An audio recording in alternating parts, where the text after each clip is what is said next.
সোনার মদিনায় আল্লাহর মেহেরবানিতে কেমন একটা শান্তিপূর্ণ নিরাপদ পরিবেশ সৃষ্টি হয়ে গেল। আল্লাহর নবী তার জীবন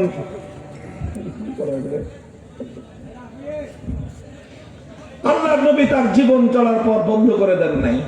কথা বলেন ঠিক না বেঠিক?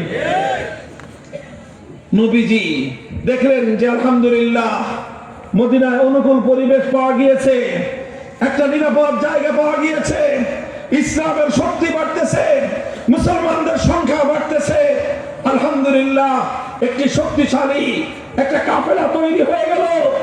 এবার আমার নবীজি সিদ্ধান্ত গ্রহণ করলেন, এখন আমাদেরকে আরো সামনে আগাতে হবে। এতটুকু নিয়ে সন্তুষ্ট হলে দুনিয়াতে আল্লাহ দ্বীন বিজয়ী হবে না। এতটুকু নিয়ে ক্ষান্ত হয়ে গেলে আমরা মঞ্জিল পর্যন্ত পৌঁছতে পারবো না, আমরা গন্তব্য পর্যন্ত পৌঁছতে পারবো না। এই জন্য আল্লাহর নবী 1 বছরের মাথায় ঘোষণা করলেন, উযিনা লিল্লাযীনা ইউকাতালুনা বিআন্নাহুম যুলিমু ওয়া ইন্নাল্লাহা আলা নাসরিহিম লাকাদির। আল্লাহর নবী ঘোষণা করলেন, হে দুনিয়ার বেঈমানের দল, মক্কার কাফের কুরাইশের বেঈমানেরা, দুরাচার অত্যাচারী জালিমের দল, শুনে রাখো, এতদিন পর্যন্ত তোমাদের সঙ্গে আমরা নমনীয়তার আচরণ করেছি, এতদিন তোমরা আমাদেরকে হামলা করেছো, আমরা পাল্টা হামলা চালাই নাই। তোমরা আমাদেরকে এক গালে চর মারলে আমরা আরেক গাল পেতে দিয়ে বলেছি আরেকটা চর মারো, কিন্তু আমার কথা শোনো। অনেক সোজা আঙ্গুলে ঘি উঠানোর চেষ্টা করেছি, কিন্তু দেখা গেছে যে কুত্তার লেজ কোনোদিন সোজা হয় না। কথা বলেন ঠিক না বেঠিক? কুকুরের লেজে কয় মন ঘি মাখলে লেজ সোজা হবে? বলেন, কয় মন ঘি কুকুরের লেজের মধ্যে মালিশ করলে কুত্তার লেজ সোজা হবে? বলতে পারেন? কুত্তার লেজ যতদিন জিন্দা আছে ততদিন সোজা হবে না। যারা মনে করেন আল্লাহ দ্বীনের সব দুশমনরা সোজা হয়ে যাবে, তারা বোকা স্বর্গে বসবাস করেন। কুকুরের লেজের মতো এদেরকে কোনোদিন সোজা করা যাবে না। ডান্ডা দিয়ে এদেরকে সোজা না করা পর্যন্ত, আঙ্গুর পাকা না করা পর্যন্ত ঘি উঠে না। মামুন সাহেবের অ্যাকশন, ডাইরেক্ট অ্যাকশন। মুসলিম নেতার অ্যাকশন, ডাইরেক্ট অ্যাকশন। তোমাদের দিন শেষ, খেলাফতের বাংলাদেশ, মুক্তির রাজপথ, ইসলামী খেলাফত।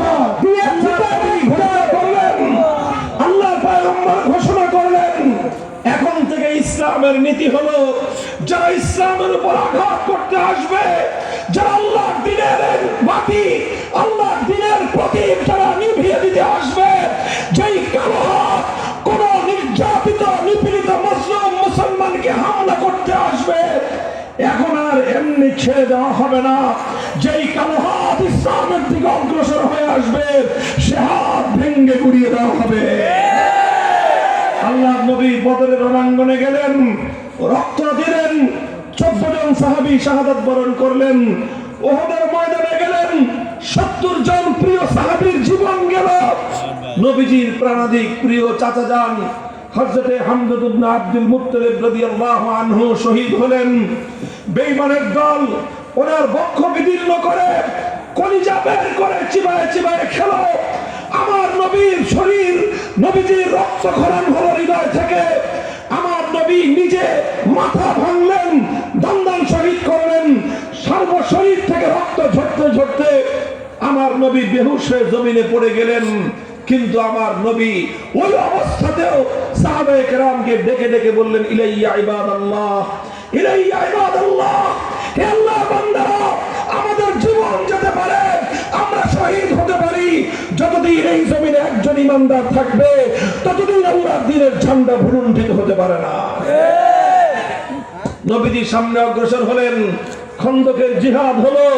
অভাব, অনটন, ক্ষুধা, তৃষ্ণা, দারিদ্র্যের কষাঘাতে জর্জরিত, পেটে পাথর বাঁধলেন। অভাবের কারণে পেট শূন্য হয়ে পেটে পাথর বেঁধেছেন, কিন্তু আল্লাহর দ্বীনের পথ থেকে নবীজি এক চুল পরিমাণ পিছপা হন নাই। আল্লাহর পয়গম্বর সামনে অগ্রসর হতে থাকলেন। ইত্য বছরে মদিনায় ইহুদি সম্প্রদায় একটার পর একটা গাদ্দারি করলো। বনু কাইনুকা গাদ্দারি করলো, বনু নজির গাদ্দারি করলো। নবীজি এক একটা গাদ্দারকে দৃষ্টান্তমূলক শাস্তি দিলেন। প্রথম 2 দুই সম্প্রদায় বিশ্বাসঘাতকতার অপরাধে তাদেরকে মদিনা থেকে বহিষ্কার করলেন। সর্বশেষ সবচেয়ে বড় গাদ্দারিটা করেছিল বনু কুরাইজা।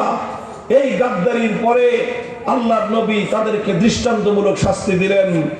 আল্লাহর নবীর সিরাত পড়লে দেখা যায় নবীজি সব অপরাধ ক্ষমা করতেন, গাদ্দারির অপরাধ কোনোদিন ক্ষমা করতেন না। খবরদার মুসলমান, যারা না বুঝে ভুল করে তওবা করলে তার অপরাধের ক্ষমা আছে, কিন্তু যারা জাতির সঙ্গে গাদ্দারি করবে, বিশ্বাসঘাতকতা করবে, সেই গাদ্দারি আর বিশ্বাসঘাতকতার কোনো ক্ষমা নাই। আমার নবী একদিনে 800 দুরাচার বিশ্বাসঘাতক গাদ্দার ইহুদির মৃত্যুদণ্ড কার্যকর করেছিলেন। কয়শো? 800 গাদ্দারকে একদিনে মৃত্যুদণ্ড দিয়ে তাদেরকে দৃষ্টান্তমূলক শাস্তি প্রদান করে নবীজি সতর্ক করেছেন, খবরদার ইসলামের সঙ্গে যেন কেউ গাদ্দারি করার দুঃসাহস না দেখায়। মুহতারাম হাজির।